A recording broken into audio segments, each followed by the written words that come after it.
بسم الله والحمد لله والصلاة والسلام على من لا نبي بعده وعلى آله وأصحابه ومن اتبعهم بإحسان إلى يوم الدين أما بعد. Voici dans notre podcast numéro 4 qui a pour titre le livre des ventes et du commerce. Donc aujourd'hui, dans cet épisode, on va voir ensemble quelques contrats licites et quelques contrats illicites. Donc, nous voici au 4e épisode de notre série sur le commerce en islam. Et comme je viens de l'annoncer, aujourd'hui on va parler d'un sujet pratique et essentiel, les contrats licites et illicites, qu'on peut retrouver dans le commerce. Et surtout, comment les reconnaître à notre époque avec des exemples qu'on va essayer de donner qui vont être le plus clairs et concrets possible. Premièrement, les contrats licites. Donc, ce sont certains des contrats autorisés par la charia, d'accord, à condition de respecter certaines règles précises. Donc là, maintenant, on va donner quelques exemples. Bi'ithnillah. Donc, on a al-bay', donc la vente simple. Tu vends un bien contre un prix.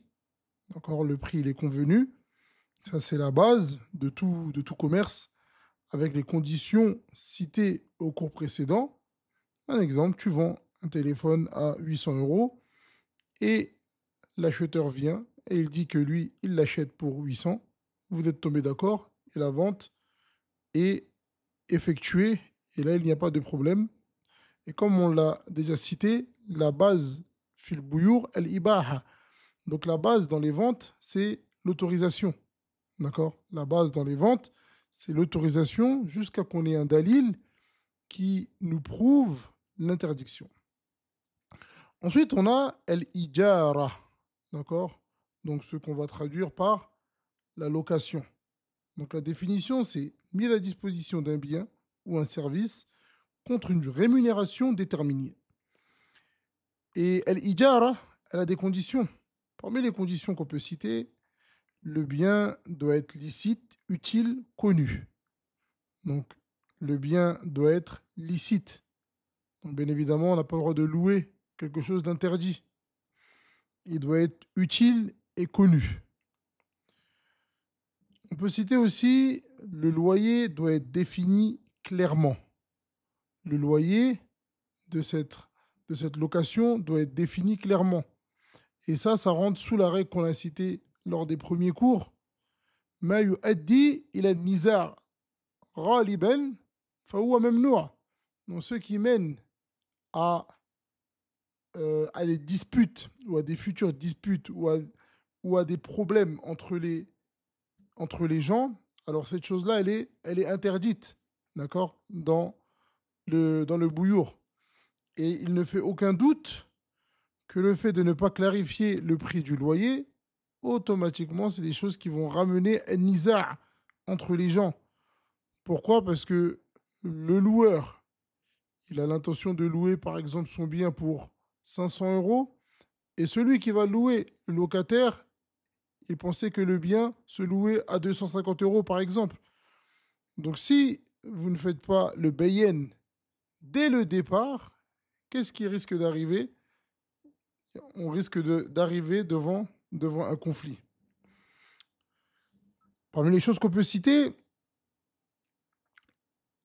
parmi les conditions, la durée de location doit être définie dès le début de manière claire. Et ça rentre dans le même cas de figure que ceux qu'on a cités par rapport au prix. D'accord? Donc, le prix doit être fixé de manière claire, la durée doit être fixée de manière claire. Et il ne doit pas avoir d'usure ou d'ambiguïté dans le contrat, bien évidemment.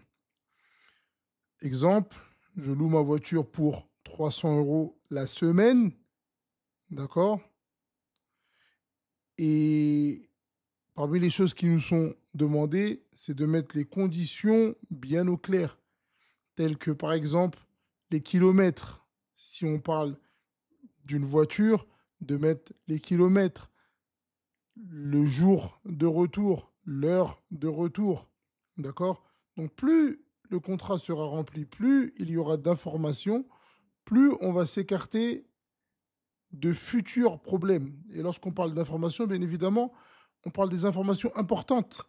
Par exemple, le nombre de kilomètres que la personne a le droit de parcourir.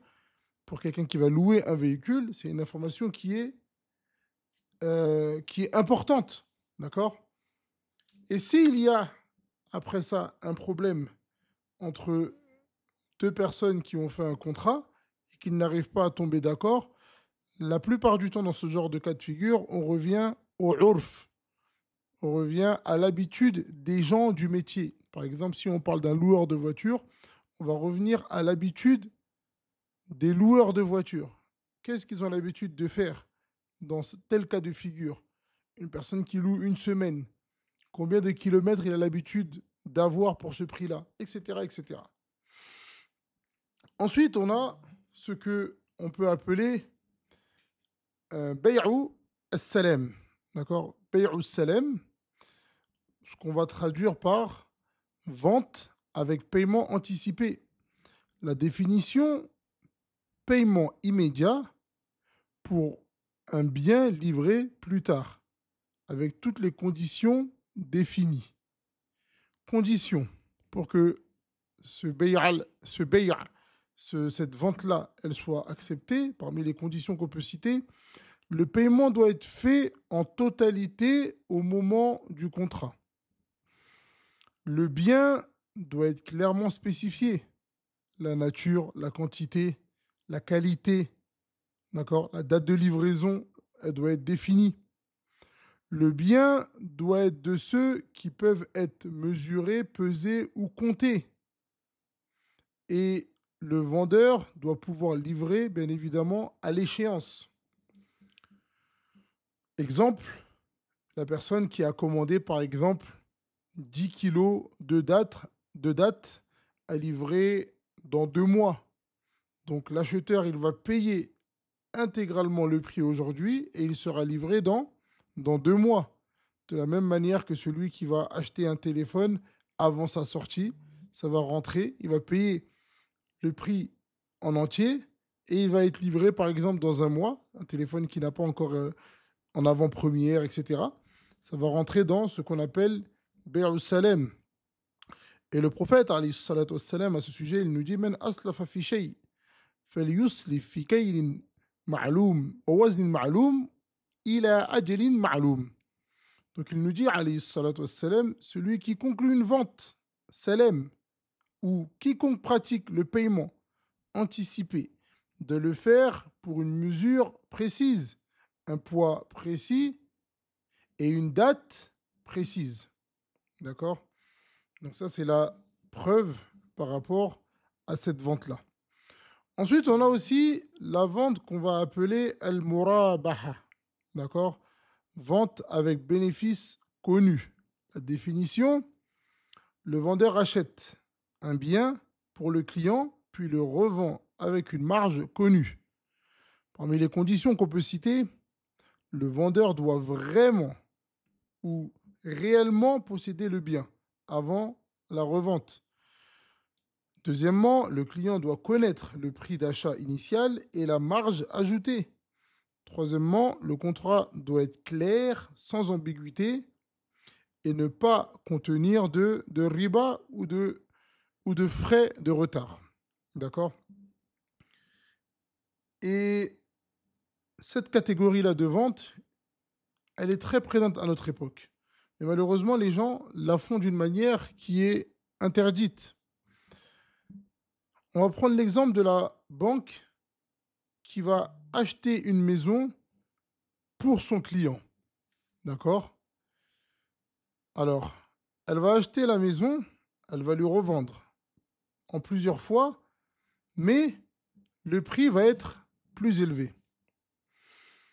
La base, c'est que cette vente-là, elle est autorisée. S'il respecte les conditions de al-murabaha, c'est-à-dire que la banque n'a pas le droit de vendre quelque chose qu'elle qu'elle n'a pas.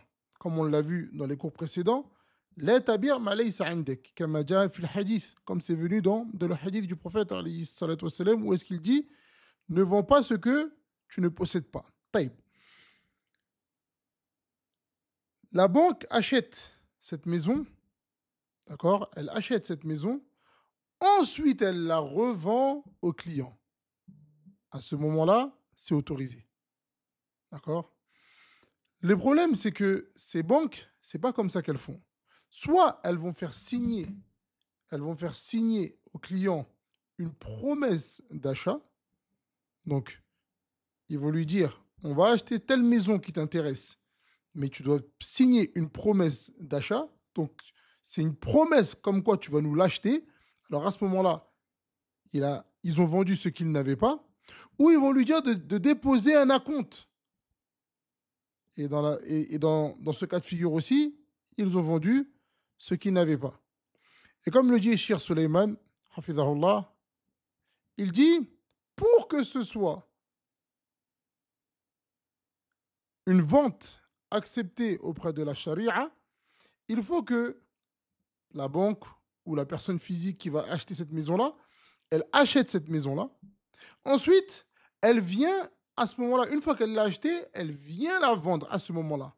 Et il dit que le dabit ici, pour que le dabit qui va prouver que la transaction elle est bonne, c'est qu'au moment de la vente, le vendeur peut dire « je ne veux plus te vendre » et l'acheteur peut dire « je ne peux plus l'acheter ». C'est là où est-ce que vous allez savoir que la transaction actuelle, elle est licite ou illicite. Si, lorsque la banque, elle va acheter la maison, elle vient te la vendre et tu as l'obligation de l'acheter, à ce moment-là, ils auront vendu quelque chose qu'ils ne possèdent pas et la vente ici, elle est interdite. Non. Maintenant, on va regarder ensemble quelques contrats illicites.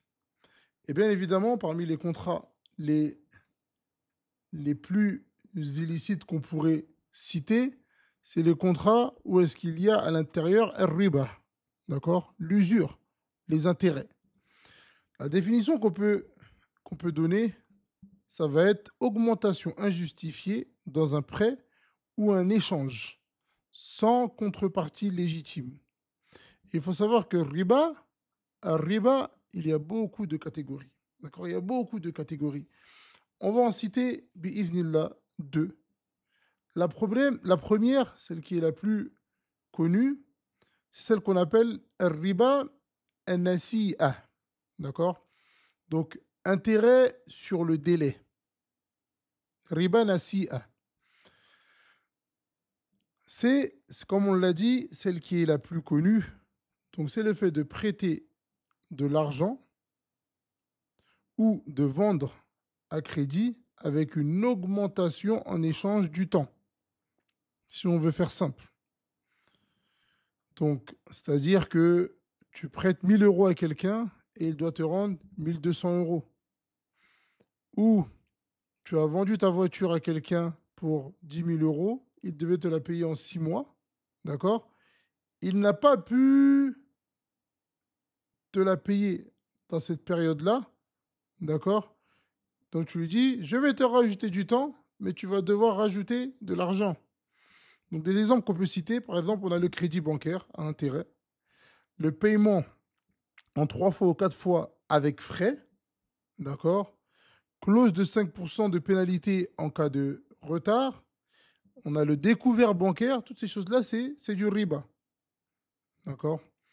Ensuite, on a une deuxième catégorie de riba, c'est riba al-fadl. D'accord?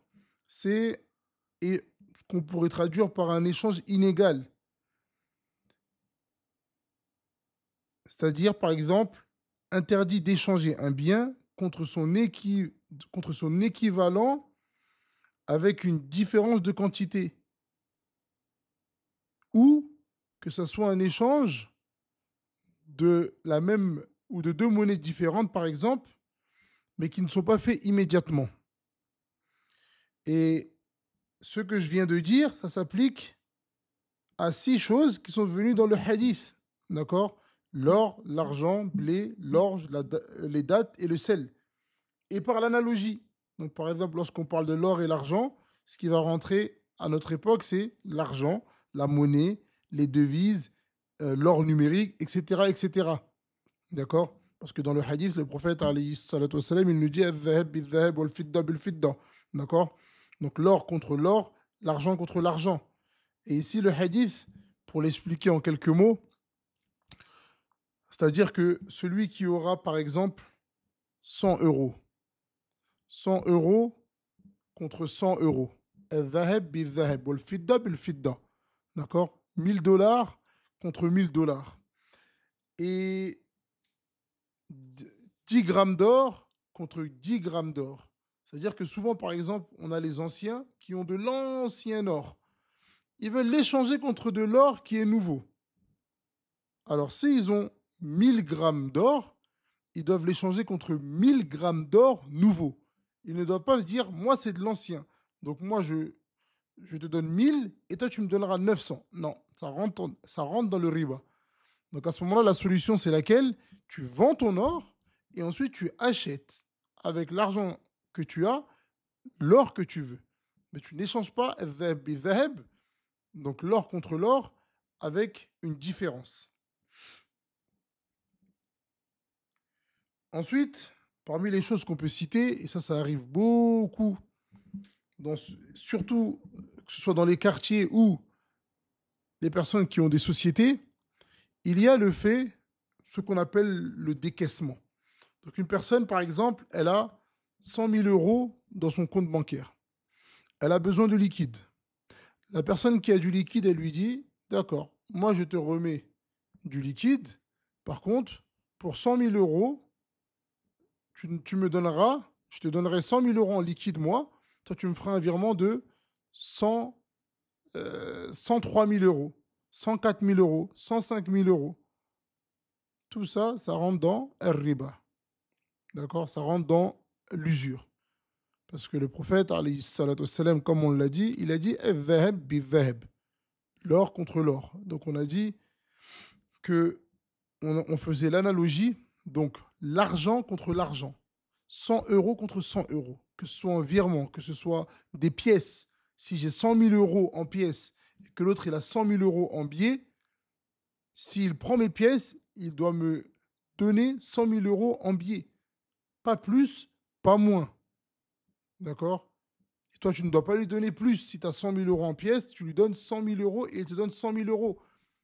Et on ne dit pas que, comme moi, je donne des pièces, alors à ce moment-là, moi, je vais lui donner 105 000 euros et lui va me donner des billets.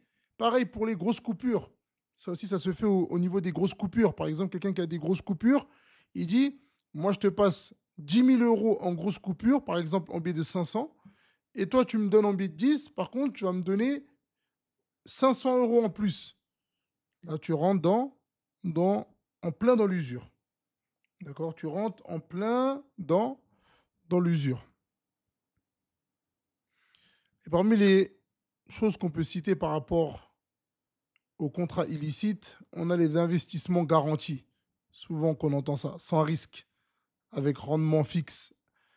On a aussi tout ce qui est assurance vie, placement bancaire, où est-ce qu'on vous dit on vous assure 4%, on vous assure 5%. Toutes ces choses-là, c'est des choses qui sont interdites et où est-ce que le riba, il n'est jamais loin.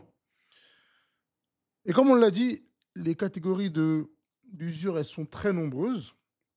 Ça serait très compliqué de les voir lors d'un petit podcast comme celui-là, mais on essaie de voir les, entre guillemets, les plus importantes pour rester éveillé et faire très attention à ce genre de transactions. Et parmi les transactions qu'on peut citer, on a la vente de choses qu'on ne possède pas. Et ça, on l'a déjà cité dans les cours précédents, comme le dropshipping sans stock réel. D'accord? Et comme on a cité plusieurs fois le hadith du prophète, alayhi salatu wassalam, qui nous dit La tabir ma laysa indek. Ne vends pas ce que tu ne possèdes pas. D'accord? Ou les choses incertaines, le fait de vendre une chose yani majhoul, d'accord, avec du gharar, comme ce qu'on a cité avec les quasi mystères, les box mystères, etc., etc. D'accord? Donc on doit faire attention à ce genre de choses et le musulman il doit toujours se rassurer que ce qu'il fait, c'est en adéquation avec le Coran et la Sunna, avec la compréhension des pieux prédécesseurs. Allahu ta'ala a'la wa a'lam.